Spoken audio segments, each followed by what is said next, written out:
Seja bem-vindo ao Direito Autônomo. Meu nome é Jéssica Oliveira. Eu estou aqui do lado da doutora Bárbara. Esse programa foi feito para você, advogado e estudante de Direito. Hoje estamos com uma convidada especialíssima, Rita Galvão. Bem-vinda, Rita. Obrigada. Primeiramente, gente, agradecer imensamente esse convite. Estou muito feliz de estar aqui no Direito Autônomo.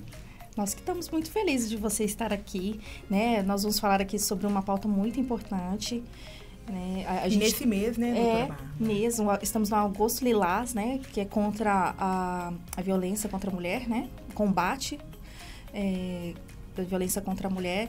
E, primeiro, se apresente para os nossos telespectadores. Quem é Rita Galvão?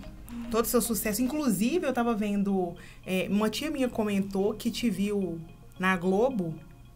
No Rolê das Gerais. Eu falei, gente, é Rita, famosa. Global, tá? A gente tem uma trajetória, assim, muito grande dentro do movimento social. Eu sou Rita Galvão, filha de uma mãe costureira, de um pai borracheiro, que já foi carroceiro, e que criou a gente para estudar, né? O foco lá de casa, acontecesse, era tentar dar pra gente essa possibilidade de estudar. E nesse inteirinho, meu pai teve duas famílias, uma família com uma mulher não negra e uma família com uma mulher negra, que é a minha mãe maravilhosa. Beijo, viu, mãe? Qual que é o nome dela? Cida, a Maria Aparecida, né? Tô chamando de Cida. E aí, ela fazia questão de garantir pra gente estudasse. Então, nesse meio tempo, meu pai teve empreendimentos, né? Que a gente tem a parte também do empreendedorismo, de favela, que a gente fala. A gente empreende na base da necessidade, né? E não só pela questão da escolha de empreender. Então, os dois com os filhos pequenos, minha mãe preferiu trabalhar de dentro de casa, né? Costurar, fazer as coisas dela. E meu pai sempre trabalhando também, coisas próximas que ele poderia estar ali próximo da gente, acompanhar nosso crescimento, desenvolvimento, essas coisas. E a gente conseguiu também, nessa área, vir para dentro dos serviços, né? Então, a gente já teve várias portinhas abertas, né? Digamos assim, sacolão, borracharia, depósito de material de construção. E meu pai foi líder comunitário durante muito tempo. Então, ao mesmo tempo que a minha mãe lidava com as pessoas da comunidade, né? Cida, toda hora alguém batendo na porta, conversando, e aí conta um pouco de caso, conta um pouco da situação. Infelizmente também, como a gente sabe, não é fácil ser criado, né, dentro de uma vila. Então, minha mãe também foi vítima de violência doméstica, né? Mesmo, eu sempre falo que eu não conseguia entender muito pequena, assim, esse pai que parecia ser protetivo, protetor e tal, e ao mesmo tempo ele era tão violento, agressivo, e isso foi uma das coisas que me trouxe pro direito. Você escolheu por esse motivo? Por esse motivo. Eu falei que eu ia... eu não falava sobre isso, né? Eu aprendi a falar porque eu acho que isso também encoraja outras mulheres. Verdade. Fortalece, né? Principalmente, né, nesse Agosto Lilás, que eu falei que eu ia fazer direito para colocar meu pai na cadeia. Que eu ia virar delegada e colocar meu pai na cadeia, porque ele batia na minha mãe. E aí, com o tempo, eu fui crescendo e fui tentando entender todo esse histórico, né? Eu falei assim, gente, mas ele é meu pai e é minha mãe. Por que se, né, se ela tá apanhando, porque ela tá com ele? Tinha aquela coisa, né, que a pessoa... Não entende, né? E o dito popular, né, tipo assim, tá apanhando porque gosta... É só separar, né? Aquela coisa toda. Como se fosse fácil, né? Como se fosse fácil. 3 filhas pequenas, né? A gente mais ou menos da mesma faixa etária, assim. Minha irmã, 3 anos mais velha que eu sou 6 anos mais velha que a minha irmã mais nova. Então, a gente chega naquela escadinha. E a minha mãe falou assim, olha, eu aturo porque eu preciso criar minhas 3 filhas. Eu não fiz 3 filhos sozinha, então ele vai ter que encarar isso aí comigo. Vai ter que ir até o fim. E aí, dito e feito, quando a minha irmã mais velha já estava encaminhada, já estava casada. Você é do meio, Rita? Eu sou a do meio. Tava casada não, quando a minha irmã mais nova, ela já estava encaminhada, assim, meu pai faleceu. Meu pai, por ser líder comunitário, né, teve um embate lá com o tráfico de drogas, entre não vai fazer nenhum movimento aqui, porque ele era líder comunitário daqueles antigos, então ele tinha uma coisa assim, tratava como se fosse o quintal da casa dele. Então os meninos que transitavam, tudo ele achava que ele tinha responsabilidade e tal. E aí viram que ele era um empecilho e mataram meu pai. Mataram meu pai em 2007.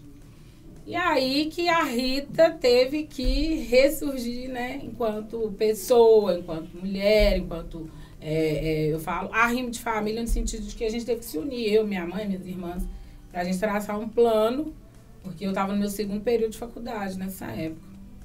Mas eu já tinha feito alguns processos seletivos, concurso público, justamente nessa área. Então, eu fiz para o Conselho Tutelar. Eu fui conselheira tutelar durante muitos anos. E esse foi o meu primeiro processo seletivo para o Conselho Tutelar. Então, foi acontecendo as coisas. Então, eu fui chamada no conselho, assumi enquanto conselheira. E aí, eu fui conhecer realidades muito, muito próximas e parecidas com a minha. Mães e crianças, né, numa situação de vulnerabilidade, ou agredida pelos seus companheiros, ou por não ter lugar de morar, ou por não ter acesso a emprego formal. Então, eu vi uma situação, assim, muito próxima que a gente viveu quando era criança. E eu falava, não, agora eu acho que eu consigo, do lado de cá, com a vivência, com a experiência que eu tenho, eu consigo trabalhar aí, política pública, correr atrás, né, para que essas crianças e adolescentes tenham uma qualidade de vida melhor. Eu falo que é dar um leve na vida desses adolescentes, dessas mães, porque fácil... A estrutura social, como a gente diz, né, não mudou. Mas a gente tem buscado alguns mecanismos aí para furar algumas bolhas. E eu sinto que eu hoje, estando nos espaços, né, tudo que você me vê, eu falei assim, ó, eu tenho oportunidade de estar em tal lugar, eu vou estar lá. Eu vou me esforçar para estar lá, porque eu sei que hoje eu sou, como se fosse espelhamento, né, de outras meninas, outras... É um exemplo, né? Outras mulheres que estão vindo do mesmo lugar que eu, para poder ocupar esses espaços, né, os espaços saudáveis, espaços de convivência, espaços, eu falo, que traz pra gente crescimento, desenvolvimento pessoal, lazer, porque tudo isso faz parte, a gente nasceu para ser feliz, né, gente? Verdade. Ô, Rita, e como que era a sua atuação no Conselho Tutelar quando chegava esse caso de violência doméstica? Como que é a atuação, assim, do conselho? Porque eu acho que muita gente não sabe qual que é a estrutura. A gente sabe, assim, ó, conselho tutelar, né, para criança, adolescente, que geralmente é o que mais a gente escuta, né? Mas você que viveu lá dentro, sabe como que funciona, assim, o que o conselho pode... Como atua nesses casos também de violência doméstica? Então, o que a maioria das pessoas não sabem é que o Conselho Tutelar, ele atua em rede, né? Teve a necessidade de instituir o ECA, que é uma ramificação da Constituição Federal, do artigo 222, que fala do direito da proteção integral da criança e adolescente. E aí, o ECA, ele veio com as diretrizes, né, de como que os órgãos deveriam funcionar. E trouxe o Conselho Tutelar como um órgão autônomo e também, igual o advogado, né, para a Constituição Federal, indispensável na administração da justiça. E ele é um órgão autônomo que não pode ser extinto. E por quê? A gente vem de um processo de construção do Brasil que nem mulheres e nem crianças tinham seu direito. Era visto como objeto de direitos e não como pessoa de direitos. Então, o Estado do Criança e Adolescente trouxe essa questão. Primeiro, nós estamos falando de pessoa com direitos. A criança e o adolescente são pessoas, eles têm direitos para além do que os direitos básicos, né, que a gente tem do artigo 5º. Então, tem aquela pessoa em desenvolvimento e tudo. E a gente não tinha esse preparo, que a gente vem do Código de Menores, né, que trata a criança e adolescente como objeto. E aí, quando você institui o Conselho Tutelar, você coloca ali uma responsabilidade, uma carga, como se a gente fosse um advogado da criança e adolescente, que protege contra todos, até contra os próprios pais, né, os próprios responsáveis.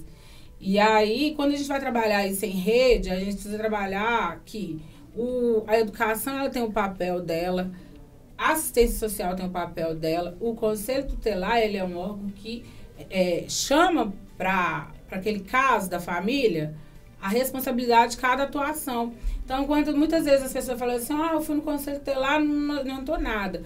Porque o conselho tutelar não executa as medidas, ele faz essa leitura, ele traça essa rota, mais ou menos, de atendimento que a família precisa ter. Então, por exemplo, assistência, a família está numa situação que precisa, às vezes, de a busca pelo primeiro emprego, daquele adolescente ali, de 14 anos, que está com o tempo muito ocioso, está entre a escola e o período noturno ali, ou fica na parte da manhã ocioso.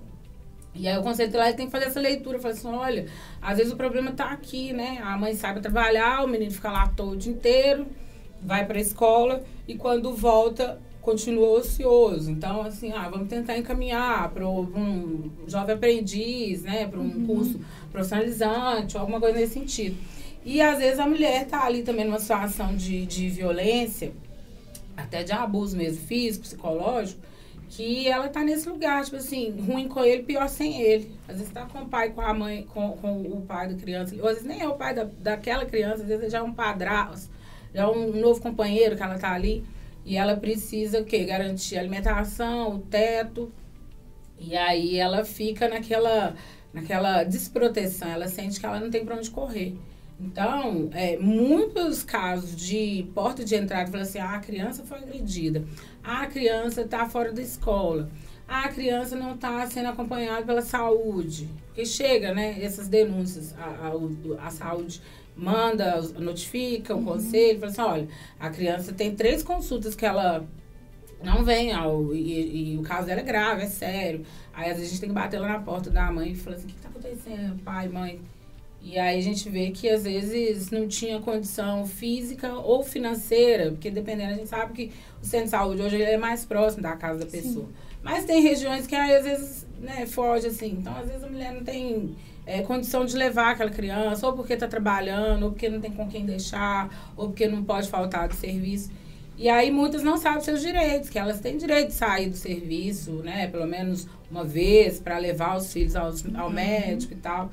Então, é tudo questão de orientação. E parece que a gente está falando de uma coisa tudo muito nova, né? E o Estatuto do Adolescente já completou 33 anos. Nossa, minha idade. Ele nasceu comigo. Pois é. Eu também... Ele é minha idade agora. eu falo que, na minha fase de infância, se existisse conselho tutelar, meu pai, né, teria sido responsabilizado muito antes ou aprendido, porque a gente faz um trabalho de reconstrução. Às vezes a pessoa... Tem muita gente que não sabe que ela está cometendo um crime, um ato ilícito, porque para ela é tão natural, aquilo é tão corriqueiro, acontece e tal. Você tem que falar assim, não, isso aqui não pode, isso está errado. Igual para criança, por exemplo, às vezes está sofrendo um abuso crônico ali, desde pequena. Então, quando ela chega com 5, 6, 7 anos de idade, que ela consegue verbalizar, né? Ela não traz aquilo como um problema, sabe?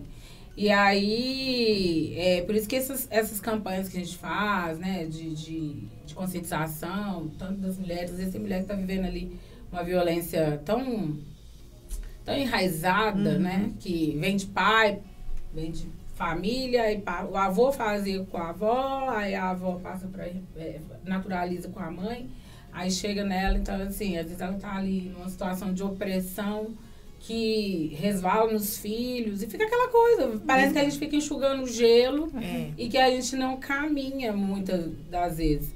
Mas aí o que eu falo? A gente precisa trazer os homens para as mesas para falar sobre isso, sabe? As meninas da comissão, né, da enfrentamento à mulher, a violência contra a mulher, tem... Você faz parte, né? Eu faço parte como membro, eu tive no início na diretoria, mas depois que eu assumi a Comissão da Verdade, né, a CVM, eu tive que dar uma afastada. Mas... funções, né? Porque eu falei, tem oportunidade? Vamos lá, vamos tentar colocar um pouquinho da nossa cara no mundo e as experiências também. E aí, as meninas da CVM, elas têm um trabalho muito importante da Comissão de Enfrentamento à Violência contra a Mulher, Violência Doméstica, que é ir nos canteiros de obras com o TJ, com o Tribunal de Justiça. Elas têm ido feito um trabalho que é conversar com 100, 200 homens para falar sobre violência doméstica. Porque não adianta a gente ficar falando só de nós para nós. Igual elas falam, às vezes chega um momento que elas estão falando no início, todo mundo vira a cara, eu falo, que tem a ver? Tem a ver? De repente, no que elas vão falando, no decorrer da conversa, eles entendem que aquilo que eles estão fazendo, às vezes é uma violência patrimonial, uma violência psicológica. E aí, muitas das vezes, isso surte efeito. Então, a gente precisa, sim, conversar com os meninos dentro das escolas, falar sobre... Não, a gente não vai falar com uma criança sobre violência. A gente vai falar como outras formas, né, de cuidado, de tratamento. É igual a questão antirracista. Infelizmente, o Brasil ele tem essa estrutura social que foi feita na base do processo escravocrata e tratando as pessoas igual a gente trata ainda mulheres e crianças, como objeto. Então, a gente tratava tanto homens, mulheres negras, crianças, como objeto, como semoventes, né, na época. E depois da abolição inacabada, a gente não teve acesso aos demais direitos. E a gente tem hoje, no papel, né? Na Constituição. A gente vê que caminhou, a gente está... Mas, infelizmente, ainda tem uma questão da criminalização. Que naquela época era crime, por exemplo, você dormia em praça pública, você era preso. Hoje em dia, a gente traz muita questão do... O que mais encarcera a juventude negra, né? É a questão do uso de droga, né? Essas drogas que em muitos lugares do Brasil é considerada lícita. Hoje teve uma alteração, né, na questão do porte, do uso e tal. Sim. Acho que isso vai repercutir bastante nessa questão do encarceramento, porque saiu o estudo do final de 2023, que saiu agora em 2024, que nós chegamos ao patamar de 70% da nossa população carcerária ser de pessoas pretas e pardas. 70%, gente, você imagina, num lugar de 1.000 pessoas, 700 pessoas, são pessoas pretas. Sim. E aí, quando a gente chega numa população que 54% da população são pessoas pretas e pardas, tem mais gente preta encarcerada do que gente preta solta, digamos assim, proporcionalmente. Você entende? Então, isso tudo é resquício dessa falta de estrutura inicial e que a gente vem apanhando até hoje, apanhando literalmente. Nossas crianças apanham, nossas mulheres apanham, os nossos maridos estão morrendo, né? Igual eu dei o exemplo do meu pai. Um homem negro foi assassinado. Então, assim, a gente está se matando, a gente está batendo, a gente está morrendo e muita gente acha normal, sabe? Tipo, é porque merece a questão da meritocracia, né? Se tá preso é porque mereceu. Se não tá no espaço de poder, se não tá trabalhando, ganhando um bom salário, é porque não mereceu. Então, é muito doido isso. Eu fico pensando, até que ponto a gente vai aceitar, porque eu não aceito, pra mim é inaceitável. Sim, não, por exemplo, pega você de exemplo. Quando eu falo do meu exemplo, de ocupar espaço e tal, de ser cria, né, de vila e favela, eu não falo, e as pessoas que me ouvem, viu, gente? Vocês estão me ouvindo? Não é para trazer isso como meritocracia, não. Muito pelo contrário. Foi a base de muito choro, muito sangue. Muita luta. Muita luta. E isso não pode ser romantizado a ponto de que as pessoas... Nossa, todo mundo tem que passar por isso. Olha, eu passei, você também pode passar. Não, tá errado. Tá errado, eu não aceito. E tem um estudo também recente que fala que para a gente viver uma situação de igualdade no Brasil, entre aquela cena, né? Todos nós, de mão dada, somos todos iguais, né? Ninguém larga a mão de ninguém e tal. Demora de 7 a 9 gerações. Nossa. Porque para homens e mulheres terem o mesmo peso, a mesma medida, receber o mesmo salário, você vê, por exemplo, nesses espaços que tem 1.000 pessoas, você vê 50% de pessoas pretas e pardas, 50% de pessoas não negras, brancas, miscigenadas e tal, pode demorar de 7 a 9 gerações. Isso quer dizer o quê? Nós vivemos uma situação de 500 anos de regime escravocrata, nós já estamos para mais de 300, E aí a gente vai continuar mais o quê? Mais 700, mais 1.000 anos para poder ter uma situação de igualdade. Então, assim, é complicado, mas eu acho que não é impossível. E a gente precisa realmente bater nas portas. E uma dessas portas que eu tenho batido bastante é escolas.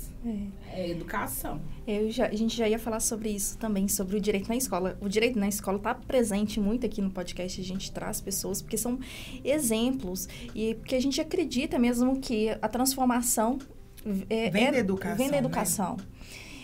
A Rita também faz parte do Direito na Escola, e você fez uma cartilha, né, junto com a comissão, né? Sim, comissão e o Direito na Escola. Fala um pouquinho pra gente desse trabalho, a gente vai deixar disponível também lá no link, né? Link para vocês tiverem acesso. É muito importante. E eu sempre falo isso, é uma linguagem acessível, fácil de entendimento para todo mundo, que é uma coisa assim que eu acho que é essencial as pessoas buscarem o conhecimento sobre o assunto. Então, fala um pouquinho pra gente sobre a cartilha. Então, eu brinco que a gente entrega a idade, eu adoro entregar a minha idade, não tem problema. Eu tô com 42 anos. Nossa, não parece nunca. Ainda bem. Conservado, tá? E eu não tenho filhos, né? Porque até nisso, a gente tem que escolher entre estudar ou construir família, sabe? Porque as duas coisas não dá. É complicado. E aí, mas eu falo, eu tive vários filhos, né, no decorrer da vida aí, de estar no Conselho Tutelar, de acompanhar muitas famílias, muitas crianças durante muito tempo. Então, eu acho que esse foi meu legado aí para essa geração. E agora, com a inteligência artificial, nasceu meu primeiro filho, igual. Agora eu tenho, ó. Ele é muito bonitinho.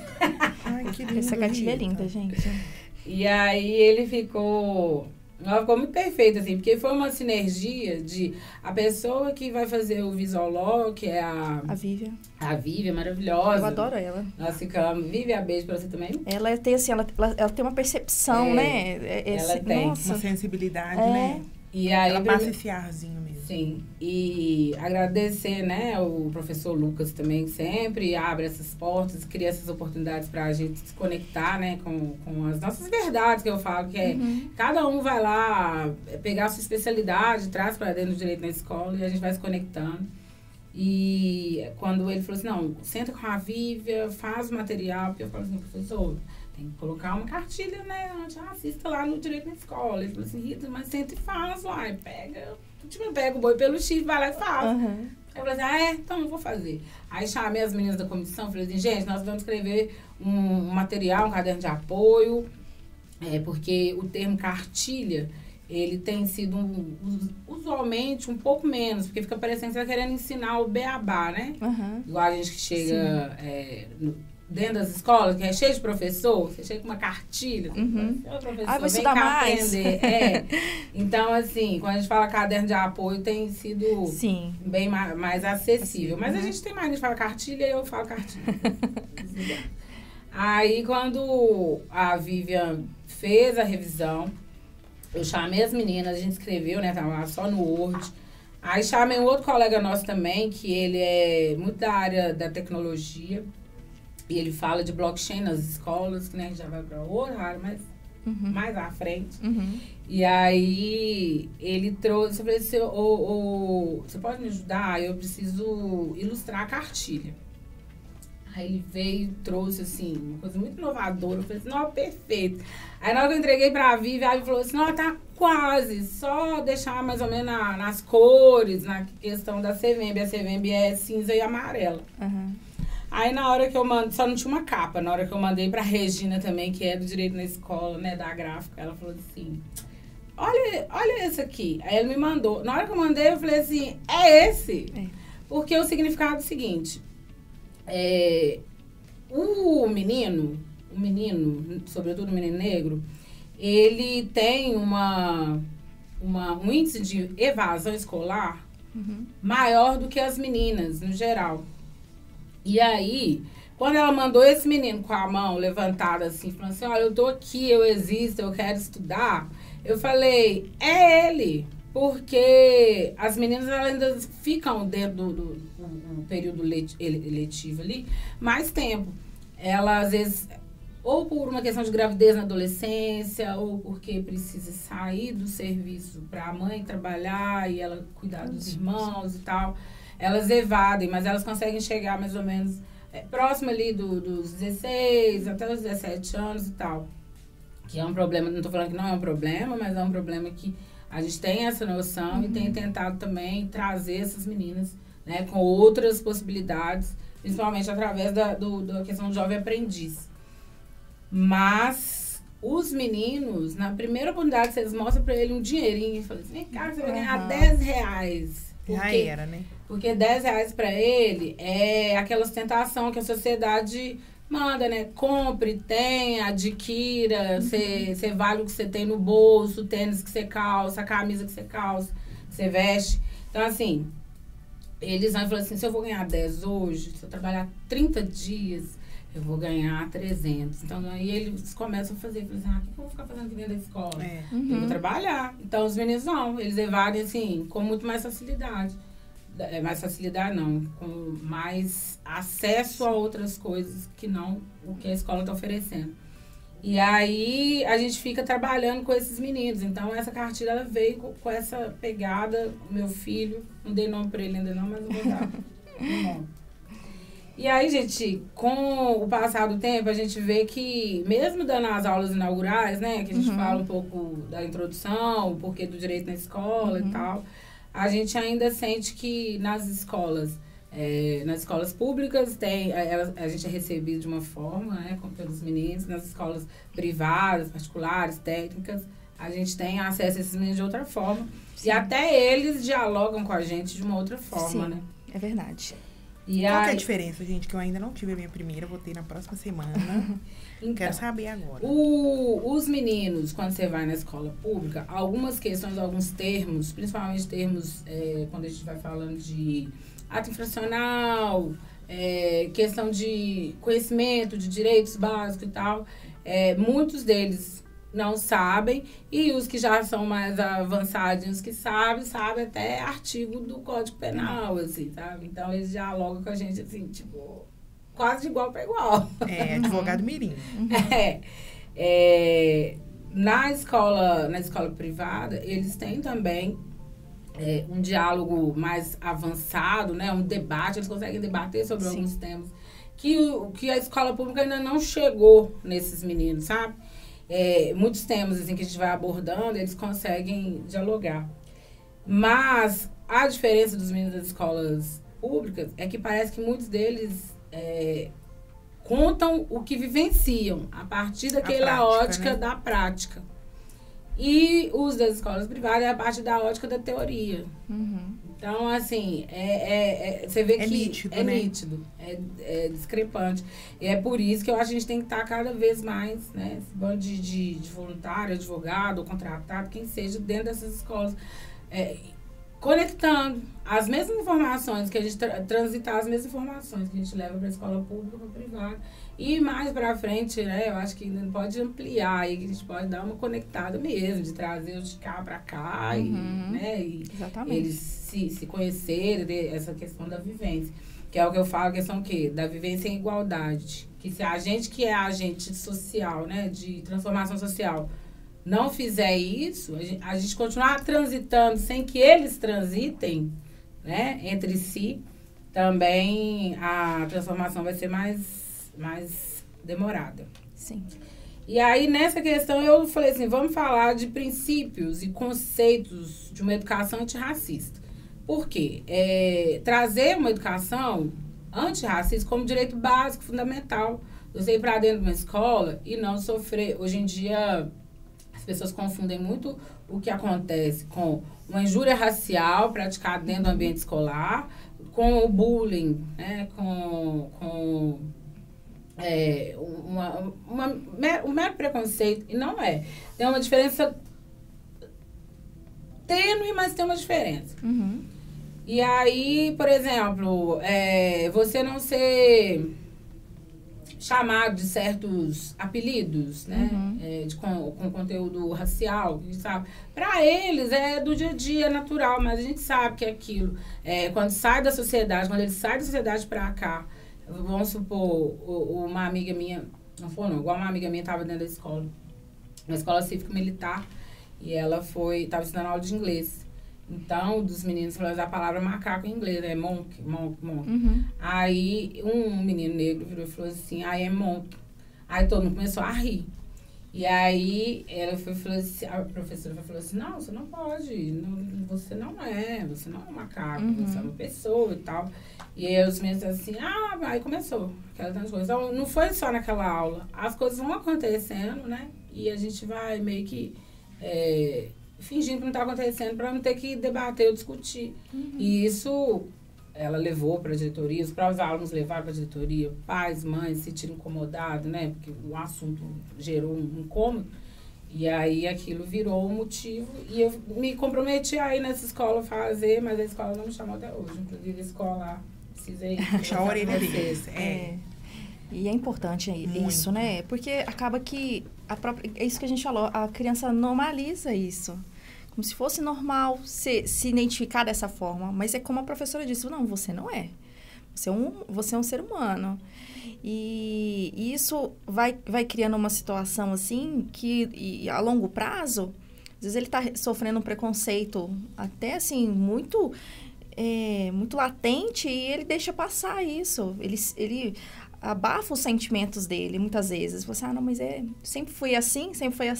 E não pode. Por isso que a educação tem que tá lá, assim, a educação antirracista tem que existir na educação, nas escolas. Porque isso até é muito triste, isso, a pessoa se identificar, ser normal me identificar dessa forma. Sim. Né? Passar isso para as outras gerações. É igual você falou, a mudança vai ser a longo prazo. E se a gente que tá vendo tampa o sol com a peneira, como se não tivesse acontecendo nada, tá errado. Então, aí na cartilha a gente trouxe alguns conceitos básicos, né? A gente faz uma apresentação, qual que é o papel da CVEMB, falar um pouco da CVEMB, que é a Comissão da Verdade sobre a Escravidão Negra no Brasil. Agradecer também ao Dr. Daniel, né, que é parceiro de toda hora aí, que viu em mim esse potencial de conduzir a comissão nessa última gestão, porque eu tinha, ele percebeu que essa é a minha capilaridade, Sim. tanto com os movimentos de mulheres, movimentos sociais, movimento de direito na escola. Então, quem me indicou, inclusive, quem falou meu nome, né, falou assim, Rita é advogado também, ajuda muito aqui no projeto, que é a mãe da Camila. Camila também é advogada, foi comigo aqui a vice-presidente da comissão. Então, assim, é legal saber que o nome da gente está transitando, que conecta essas possibilidades. Que é referência no assunto. Que traz como referência. E aí, eu chamei meu pelotão lá e falei, gente, então na cartilha aqui eu fiz questão de colocar as meninas participaram, com a foto delas, né? Que bonitinha aqui. Aí, deixa eu ver, Rita. Legal, viu? E aí, eu gosto sempre de falar o nome delas, né? Da doutora Anete Rodrigues, que é uma figura, assim, muito importante pra gente, tá lá à frente no combate a várias questões, é uma pessoa LGBTQIA+, e ela palpa toda a obra. A Camila Fidelis, que é uma membra nossa que é do interior, e ela traz também, lá no interior, ela trabalha a questão na comissão da mulher advogada e tudo, bem, uma mulher negra bem atuante lá na cidade dela. A Cíntia Fernandes, que ela é bacharel em Direito, e ela trabalha com questões também de organização de escritório e tal. E as meninas, né? A Mariana Dias, a Júlia Morim, que cria dos projetos que eu coordeno, que é o Empodere. E aí ela sempre teve interesse, porque a Comissão da Verdade, ela é híbrida, né? Ela tem acesso a todos os ramos, assim. Se é engenheiro ambiental, engenheiro, vem para a comissão, que a gente vai precisar de você em algum momento, para fazer um parecer, para conversar com as pessoas. Porque a ideia da Comissão da Verdade é criar historicidade, é trazer como o que a gente tem de patrimônio intelectual de pessoas negras, da comunidade quilombola, comunidade indígena, cigana, trazer essa questão toda para escrever a história. Então, a gente contar a nossa própria história através da comissão, sabe? Principalmente em Minas Gerais, que tem aí, né, uma dívida histórica e a gente tem uma necessidade de reparação. Inclusive, ontem também, em Minas Gerais, estava reunido em peso e a gente conseguiu entregar a proposta do Estatuto da Igualdade Racial. Agora é, né, deputados, por favor, vamos trabalhar essa questão o quanto antes. E aí a gente traz. Então, na cartilha, a gente traz essa apresentação, fala um pouco das comissões, fala porque... Bem completa, né, Rita? Parabéns. A ideia da cartilha é a gente levar enquanto professor, dar só aquela cutucada, assim, ó, fala sobre isso aqui, faz uma aula sobre isso, mas usa também a sua experiência, a sua vivência de dentro de sala de aula e desenvolve da maneira que você achar melhor.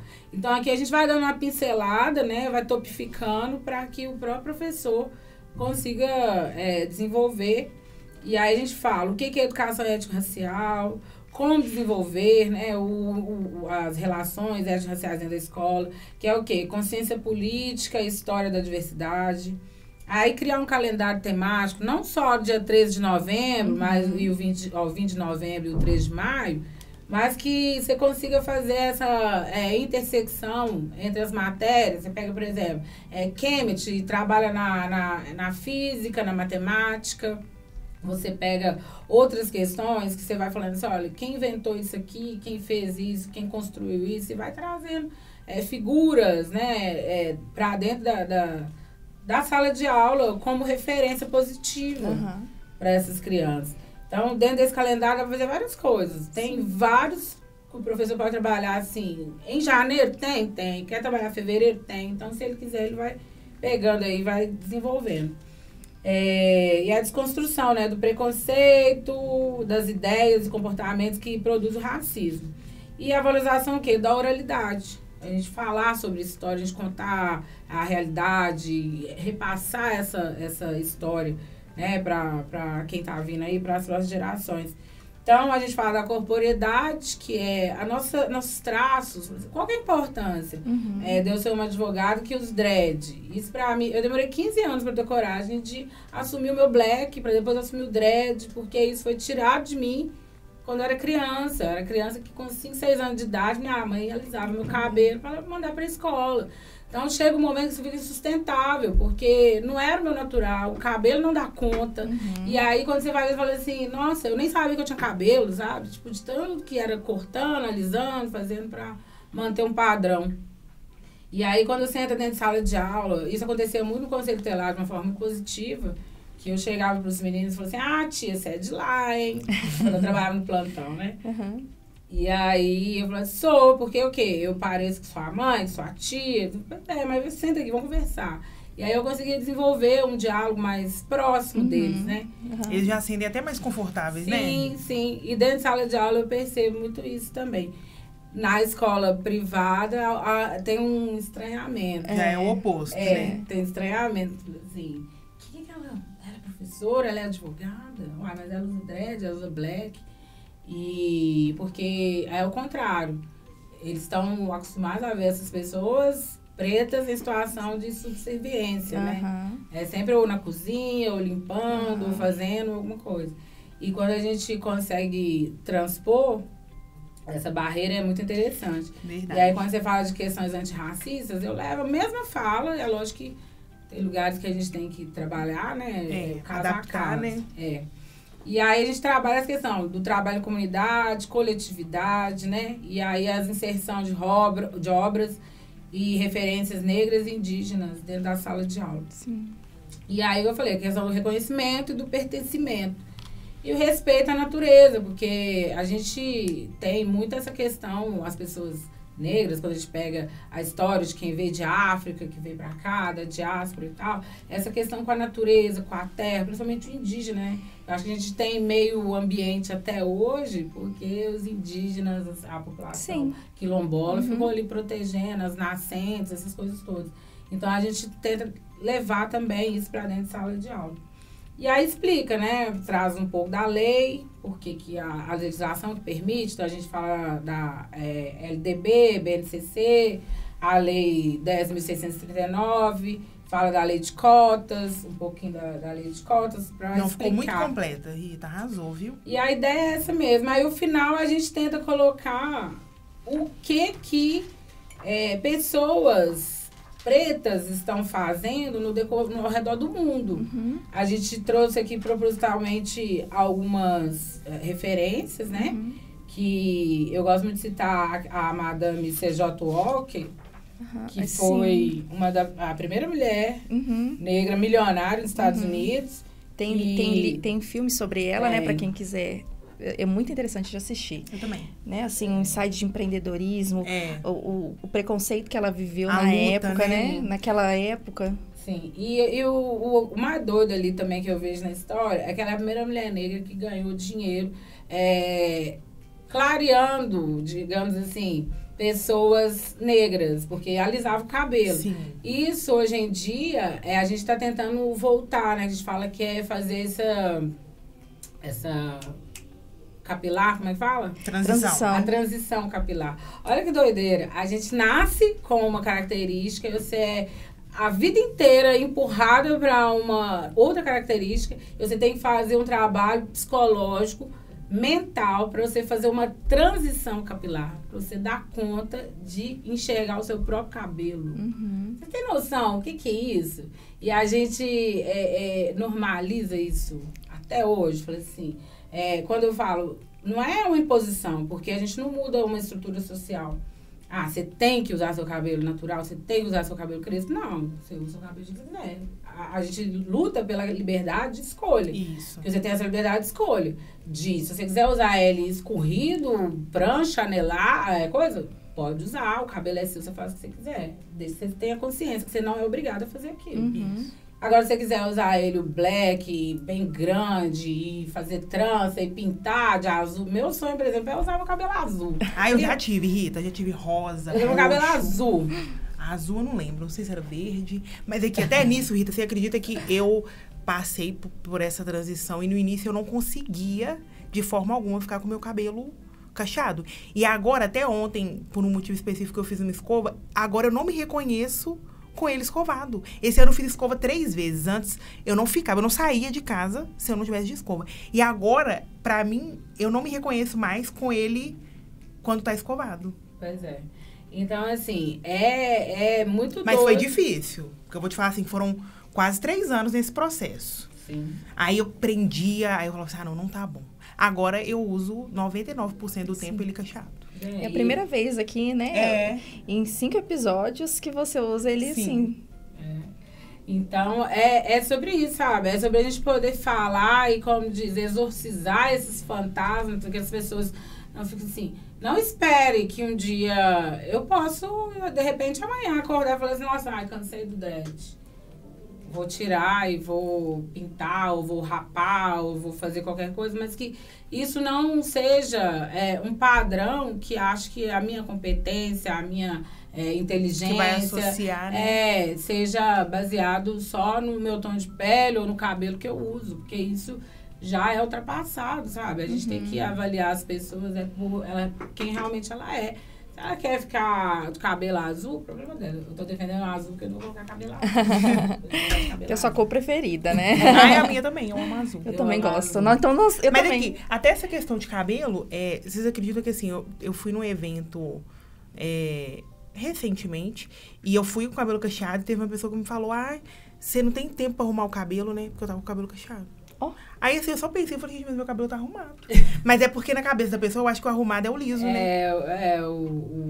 Quanto mais a gente vai ascendendo socialmente, mais embranquecida a mentalidade a gente vai ficando. Porque sem querer, eu tento sempre fazer esse movimento de retorno, assim, porque eu falo assim, às vezes um tipo de roupa ou alguma coisa que você quer usar, você vira e fala assim, não, mas lá, você vira e fala assim, será que eu vou lá com essa roupa, com esse sapato, com esse cabelo?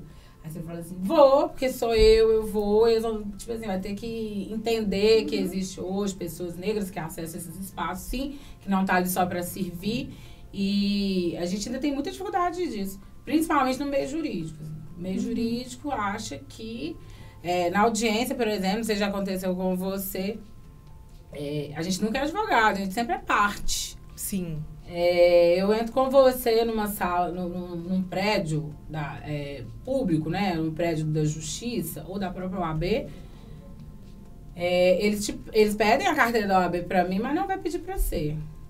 Se eu sentar numa sala de audiência criminal, por exemplo, eu sentar de um lado, sentar do outro, eles vão pedir a carteira da OAB pra você. Nunca me pede. E aí, que a gente vai criando os mecanismos pra poder ir driblando, né? Sim.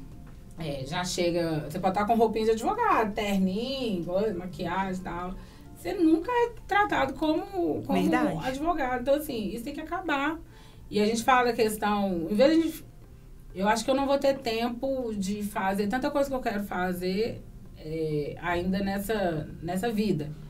Mas eu quero preparar pessoinhas que vão vir e vão conectar com essa realidade, né? E aceitar que nós somos diferentes, mas que nós somos seres humanos, somos iguais, né? No sentido de viver a vida em plenitude, igual eu falo, com acesso a todas as coisas que a gente precisa.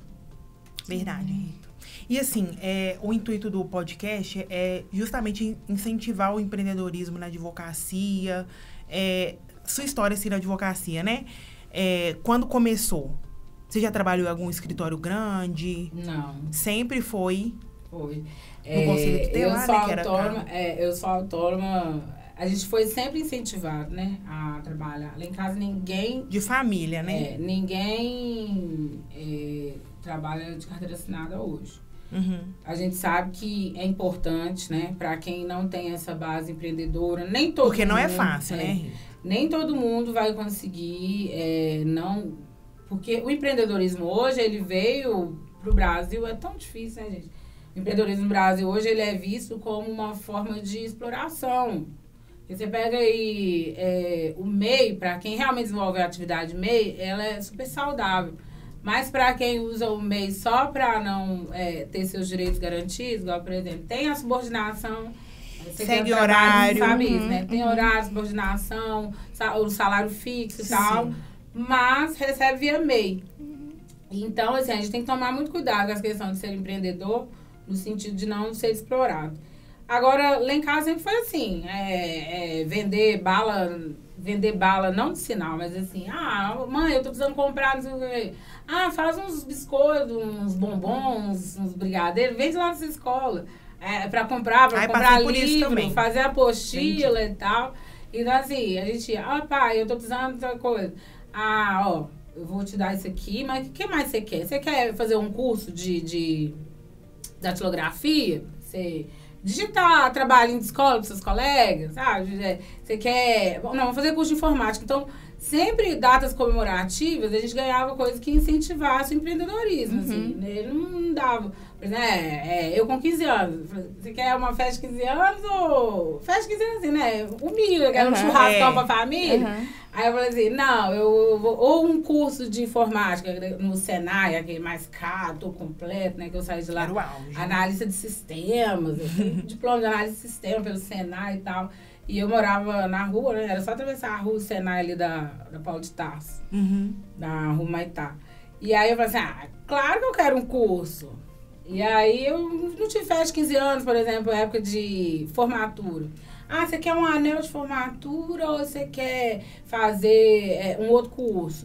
Aí eu falava assim, eu quero outro curso. E aí a gente ia fazendo. Então eu tenho curso de tudo que você pensar, gente. Então na época quando meu pai abriu um depósito de material de construção, ele trouxe a família toda para trabalhar. E aí a única que sobrou, que deu conta de ficar lá, fui eu. Porque o que eu fazia? Eu falei assim, vou aproveitar, né? Enquanto eu tô aqui, coisa de CDL, Serasa, tudo. Eu ia para esse negócio fazer curso de administração. Então, assim... Mais que qualificada, né, Rita? Porque eu queria ser dona do meu próprio dinheiro, meu próprio nariz e fazer o que eu faço hoje, assim. E aí eu fui na área do direito e eu já estava no Conselho Tutelar. Então, o Conselho Tutelar era uma área que eu amo, que eu trabalhava de direito também, que a gente às vezes até peticionava pro juiz, né? Juiz, promotor, perguntava alguma coisa, e eu já tinha terminado o curso de direito nos meu último mandato de conselheiro. E aí eu era uma referência até ali dentro do conselho, né? Às vezes chegava até advogado da parte que foi denunciado e tal. Ele falou assim, não, conversa com a nossa conselheira aqui, tá? Ela também é advogada e tal. Então, a gente tinha um jogo de cintura, porque tem uma briga, né? É um tema para outro, outro podcast, o advogado, o conselho tutelar. Mas eu falei assim, meu último ano no conselho, porque eu preciso advogar agora. E aí, eu nunca trabalhei, nunca fiz estágio, nunca fiz nada na rua. Então, eu comecei assim, na cara e na coragem. Eu tava com 36 anos, que eu deixei de ser jovem advogada agora, né? Eu peguei minha OAB em 2018 e eu demorei 10 anos para me formar. Né? Tem essa parte também que eu falo. Tive que passar na OAB 2 vezes, porque quando eu passei, eu devi uma matéria, aí eles não deixaram eu fazer a matrícula, pegar minha carteira, nem aquele atestado de aprovação. Aí um monte de gente falou assim, entra com mandato de segurança, porque o próximo exame. Eu falei, gente, o próximo exame é mês que vem, eu vou fazer o próximo, vou lá e passo e pronto. E aí fui lá e realmente passei. Mas assim, com essa questão do TDAH, que hoje em dia as pessoas falam, Rita, você deve ter TDAH, porque não é possível. Eu falei, gente, ninguém falou isso comigo lá atrás. Tratar. Então, assim, foi pra passar, pra concentrar, pra fazer as coisas. Eu falo que eu sou uma advogada que lido, assim, eu sei o seu problema inteiro, tá tudo aí dentro de mim. Eu sei o problema, te orientar, a possível solução, mais de uma. Mas na hora de sentar para escrever aquilo tudo, colocar aquela petição... A mente não para, né, Rita? Toda no papel e vem, mas assim, é uma loucura. Porque dá uma travada, sabe? Então, o dia de escrever petição é o dia que eu desligo o celular, que eu não falo com ninguém. Não gosto nem de música. Tem gente que só consegue trabalhar com música. Eu não consigo nem com música. Também não. Aí o povo fala assim, não, tem telefone. Eu falo assim, porque eu não dou conta. Escrever é uma questão que ainda me pega muito. E aí, eu fui na cara, na coragem, faço até hoje. Tem coisa que né? A gente tem uns grupos de advogados, né, de auxílio e tal. Uma ajuda a outra, inclusive mandar um beijo também para as minhas do Help Doutora. E depois a gente criou também, fundou um coletivo de mulheres advogadas negras pra gente estar nessa pegada de se autoajudar, de indicar uma outra, de buscar capacitação e tal. Isso é muito importante. E uma dica, então, Rita, que você dá para quem quer tomar essa coragem, essa iniciativa para empreender na advocacia? Olha, a primeira coisa primeira dica que eu vou te falar, as pessoas precisam saber que você é advogado. Tem advogado, por exemplo, que mora num prédio, num condomínio, vai na padaria todo dia, toma café, e as pessoas não sabem que é advogado. O primo, o tio, na festa de família, não sabe que ele já é advogado. Às vezes acha que ele está estudando, ou que ele está na transição de carreira. Ele não sabe que é advogado ainda. Então, a primeira coisa é põe sua cara no mundo. Fala para todo mundo, acabei de passar na OAB, ou eu estou montando escritório, ou busca uma parceria com quem tem um pouco de experiência e fala assim, estou advogando. Já cria um Instagram de advogado, doutor fulano na frente, ou então o nome /advogar, ADV. As pessoas sabem que você é advogado, primeira coisa. Segunda coisa é buscar conexão com a área que você gosta de atuar, né?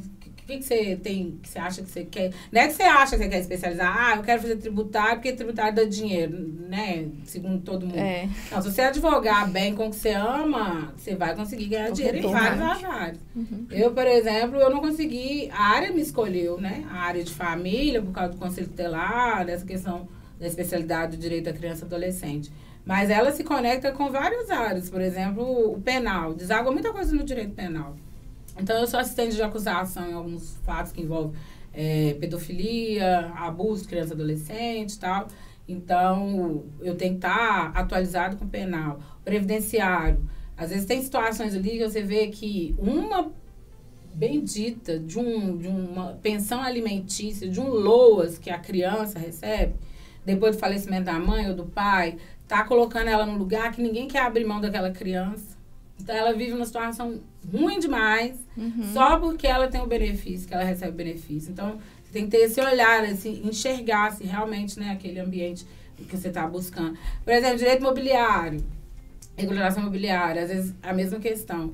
A avó que cuida dos netos, que a mãe ou o pai faleceu, que o tio, que é metade do imóvel e tal.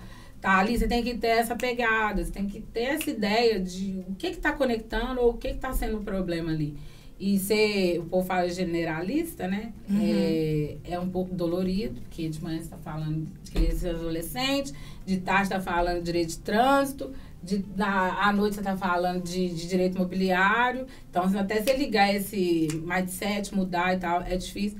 Mas é muito gostoso. Então, experimente também. Se você não sabe a área que você é especialista, testa, né? Testa. Eu Isso. falei que nos meus primeiros 5 anos eu ia fazer um pouquinho de tudo. Isso. E não tô conseguindo sair disso.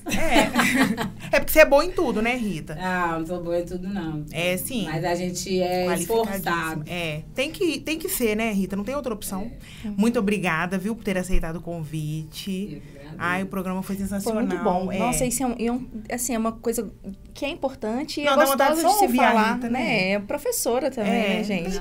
Tem o dom da oratória, né? Hoje em dia eu gosto muito de falar, mas eu também já fui muito tímida, né? Eu também sou, tá? Eu também. Morro. Até hoje, Rita, eu não consigo nem falar no telefone de vergonha. Rita, obrigada, viu? Foi, assim, muito incrível. Siga a Rita nas redes sociais. Rita Galvão. A gente vai deixar o Instagram dela. O arroba dela aqui. Tem várias informações, tanto do coletivo que ela participa, da do confraria também. Né? Muito bacana. Obrigada, viu, Rita? Obrigada, um prazer. Rita. Eu que agradeço.